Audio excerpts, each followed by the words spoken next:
it's Vanessa Hudgens, your August Icon Box curator. You wanna know the real secret to the no makeup look? Well, for me personally, it's a good skincare routine.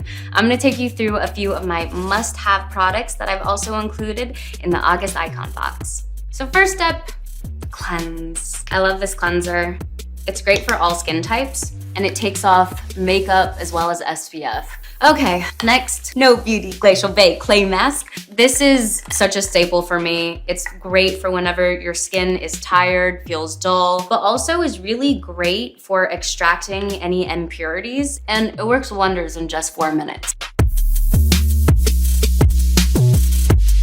We go on to Toner by Fenty. The thing that's really cool about this is you don't need a cotton pad. You just throw it on your hands and put it on. It's great for everyday use, plumping your skin, as well as tightening your pores. I love Joanna Vargas so much. I just drench my skin in this and it absorbs really well. This is a brand new product that actually retails for $85, so you're getting your money's worth, just saying. I love this moisturizer because it's great for oily or combination skin. It controls the oil but moisturizes you and just really locks in all these amazing products. You just finish it up with a little color on your cheeks and lips and you're good to go. Make sure you head over to Ipsy.com to sign up for the August Icon Box before it's sold out.